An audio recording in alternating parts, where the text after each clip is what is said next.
ভিডিঅ'টো আৰম্ভণিতে আজি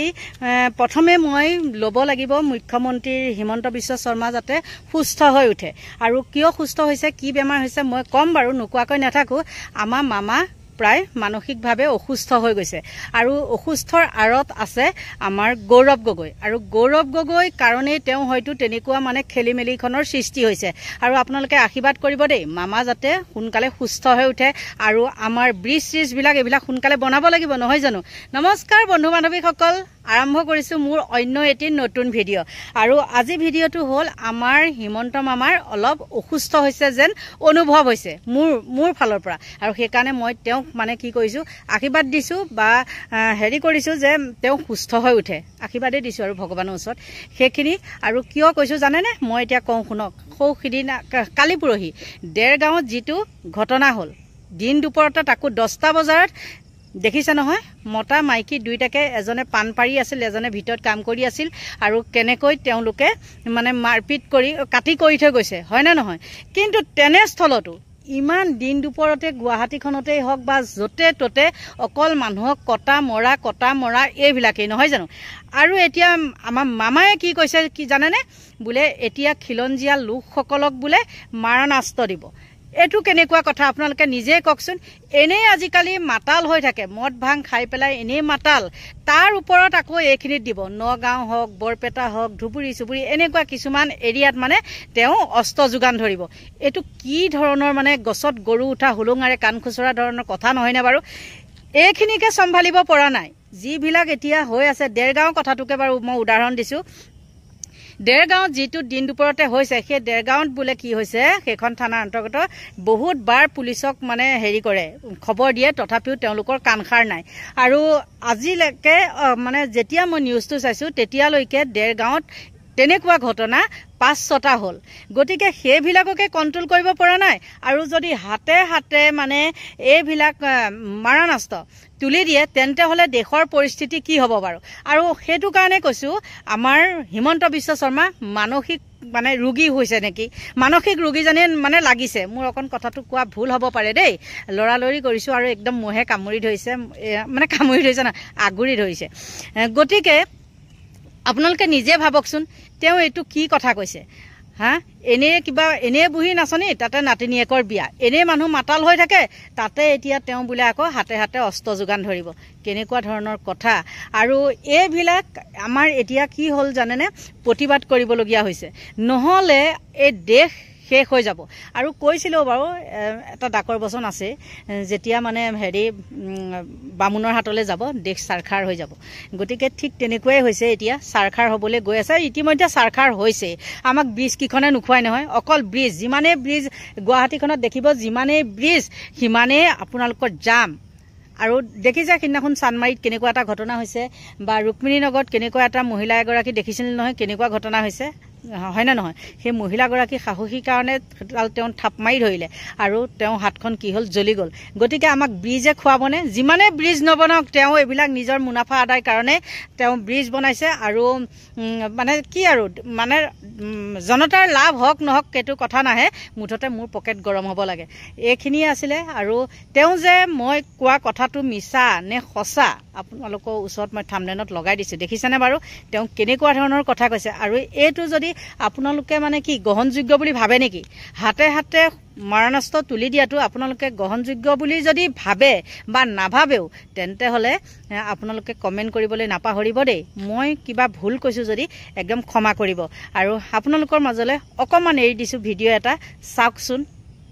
নমস্কাৰ মই উৎপল ডক্টৰ হিমন্ত বিশ্ব শৰ্মাৰ নেতৃত্বাধীন অসম চৰকাৰে এটা অতি স্পৰ্শকাতৰ সিদ্ধান্ত লৈছে বুধবাৰে অনুষ্ঠিত কেবিনেট বৈঠকত তেওঁ ঘোষণা কৰিছে যে ৰাজ্যৰ ভালনাৰেবল এণ্ড ৰিমোট অঞ্চলসমূহত খিলঞ্জীয়া জনতাক প্ৰদান কৰা হ'ব অস্ত্ৰৰ অনুজ্ঞাপত্ৰ কোন অঞ্চলক স্পৰ্শকাতৰ বুলি কোৱা হ'ব সেই সিদ্ধান্ত ল'ব ৰাজ্য চৰকাৰে ইয়াৰ যুক্তি হিচাপে মুখ্যমন্ত্ৰী ডক্টৰ হিমন্ত বিশ্ব শৰ্মাই কৈছে যে বাংলাদেশৰ শেহতীয়া পৰিস্থিতিৰ বাবে মানকাছৰ ধুবুৰী নগাঁও মৰিগাঁও বৰপেটা আদি বহু স্পৰ্শকাতৰ অঞ্চলত খিলঞ্জীয়া জনতা বাহিৰৰ আৰু আভ্যন্তৰীণ শক্তিৰ পৰা ভাবুকিৰ সন্মুখীন হৈছে সেইবাবে তেনে অঞ্চলৰ খিলঞ্জীয়া জনতাক আত্মৰক্ষাৰ বাবে দিয়া হ'ব অস্ত্ৰৰ অনুজ্ঞাপত্ৰ কোন অঞ্চলক স্পৰ্শকাতৰ বুলি কোৱা হ'ব সেই সিদ্ধান্ত ল'ব অসম চৰকাৰে প্ৰয়োজনত গুৱাহাটীৰ হাতীগাঁৱৰ দৰে অঞ্চলকো স্পৰ্শকাতৰ বুলি ঘোষণা কৰা হ'ব। কেবিনেটে অত্যন্ত গুৰুত্বপূৰ্ণ আৰু এটা সংবেদনশীল সিদ্ধান্ত লৈছে। সেইটো আপোনালোকে জানে যে আমাৰ ধুবুৰী, নগাঁও,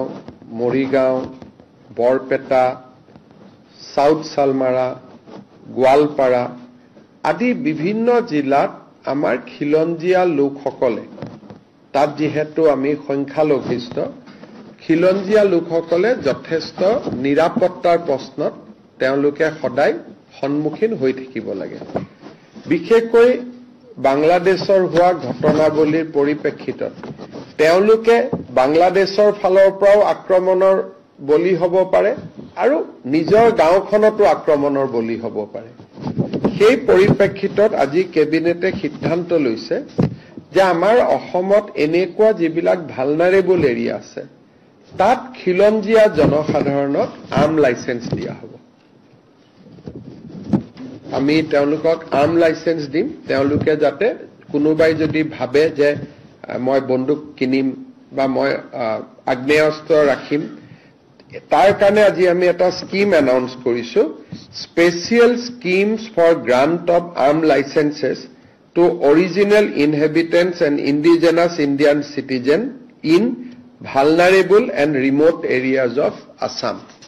আমাৰ বহুত সময়ত আমি দেখা পাওঁ যে নিৰাপত্তাৰ প্ৰশ্নত তেখেতসকল ভোগ কৰি থাকে আৰু বিশেষকৈ এতিয়া যিহেতু বাংলাদেশী নাগৰিক আদি বিতৰণৰ বহুত কাম আমাৰ চলি আছে, গতিকে এই অঞ্চলবিলাকত আমাৰ যিখিনি থলুৱা খিলঞ্জীয়া লোক আছে তেওঁলোক যথেষ্ট নিৰাপত্তাৰ এটা সংকট ভুগি থাকে আৰু কিছুমান গাঁৱত অকণমান তেওঁলোকৰ পপুলেশ্যন আছে। ক'ৰবাত ধৰক মই এতিয়া নিজেই জানো যে বাঘবৰ জনিয়াৰ ভিতৰত এখন গাঁৱত কৰবাত 500 ঘৰ মানুহে বাকী আছে আৰু কোনো নাই।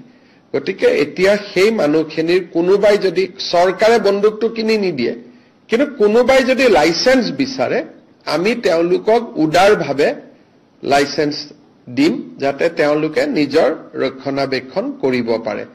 সাধাৰণ নাগৰিকৰ হাতত অস্ত্ৰ তুলি দিয়াৰ অসম চৰকাৰৰ এই সিদ্ধান্তই ৰাজ্য চৰকাৰৰ সমৰ্থতাক লৈ স্বাভাৱিকতে প্ৰশ্ন উত্থাপন কৰিব। কাৰণ এখন চৰকাৰৰ দায়িত্বই হৈছে নিজৰ এক্তিয়াৰৰ অঞ্চলৰ জনসাধাৰণৰ জীৱন আৰু সম্পত্তিৰ সুৰক্ষা প্ৰদান কৰা। ইয়াৰ বাবে চৰকাৰৰ অধীনত বিশাল আৰক্ষী বাহিনী, চোৰাংচোৱা সংস্থা আছে নিৰাপত্তা বাহিনীও। যদি কোনো অঞ্চলৰ লোকৰ জীৱনৰ নিৰাপত্তা বিঘ্নিত হোৱা বুলি চৰকাৰৰ ওচৰত খবৰ আছে, অভিযোগ আপত্তি আছে, চৰকাৰৰ প্ৰথম কৰণীয় হ'ব লাগিছিল সেই অঞ্চলসমূহৰ নিৰাপত্তা ব্যৱস্থা সুদৃঢ় কৰা, প্ৰয়োজনত নতুন থানা, আৰক্ষী চকী স্থাপন কৰা, স্পৰ্শকাতৰ অঞ্চলসমূহত নতুন বেটেলিয়ন স্থাপন কৰি সুৰক্ষাৰ ব্যৱস্থা কৰা। এই প্ৰাথমিক দায়িত্ব পালনত কৰবাত ব্যৰ্থ হলেহে ব্যক্তিগতভাৱে অস্ত্ৰৰ অনুজ্ঞাপত্ৰ দিয়াৰ প্ৰয়োজন আহি পৰে। কিন্তু অস্ত্ৰৰ অনুজ্ঞাপত্ৰ দিয়াৰ ক্ষেত্ৰত চৰকাৰ আৰু প্ৰশাসনে সদায় সাৱধানতা অৱলম্বন কৰি আহিছে, কিয়নো অস্ত্ৰ সহজলভ্য হৈ উঠিব তেনে সম্ভাৱনাই মুখ্যমন্ত্ৰীৰ ঘোষণাৰ পৰা প্ৰকট হৈ পৰিছে। অস্ত্ৰ যদি সহজলভ্য হৈ পৰে ৰাজ্যত কি এক ভয়ানক পৰিস্থিতিৰ সূচনা হ'ব পাৰে সেয়া সহজেই অনুমেয়। ৰাজনৈতিক সিদ্ধান্ত আৰু বিচক্ষণতাৰে জাতি মাটি ভেটি ৰক্ষা কৰিব নোৱাৰি মুখ্যমন্ত্ৰী ডক্টৰ হিমন্ত বিশ্ব শৰ্মা নেতৃত্বাধীন চৰকাৰখনে জাতি মাটিৰ ৰক্ষাৰ নামত অস্ত্ৰৰ অনুজ্ঞাপত্ৰ প্ৰদানৰ যি সিদ্ধান্ত লৈছে তাৰ পৰা জাতি মাটিৰ ৰক্ষা হয়নে অসম অৰাজক হৈ পৰে তাৰ কোনো নিশ্চয়তা নোহোৱা হৈ পৰিছে। কিন্তু এখন সভ্য সমাজত অস্ত্ৰ উভৈনদী কৰাৰ সিদ্ধান্তই যে অসমক এক অধিক জটিল পৰিস্থিতিৰ মাজলৈ ঠেলি দিব সেয়া নিশ্চিত। নিশ্চয় দেখাৰ পিছত আৰু মাত থাকিলে নে বাৰু ক'বলৈ? একো মাতেই নাই, গম পাইছেনে নাই? একো মাতেই নাই। আৰু আমাৰ কি হ'ব আৰু উঠি অহা ল'ৰা ছোৱালীবিলাকৰ জীৱন ধ্বংস হ'ব, তাৰ বাদে একো নাই। কিছুমান মাক দেউতাকৰ বুকু উদং হ'ব আৰু কিছুমান স্বামীহাৰা হ'ব, কিছুমান পত্নীহাৰা হ'ব, এইবিলাকেই হ'ব আৰু দেশ আমাৰ শেষ। দেশ আৰু নাই আৰু সেই আগৰ সোণৰ অসম এতিয়া আমাৰ নাই আৰু। গতিকে আপোনালোকে বেয়া নাপাব, মোৰ কোৱাত অকণ ভুল হ'ব পাৰে, নিজৰ বুলি ক্ষমা কৰিব। আৰু মোৰ ভিডিঅ'টো মই ইমানতে সামৰণি মাৰিছোঁ। Bye bye.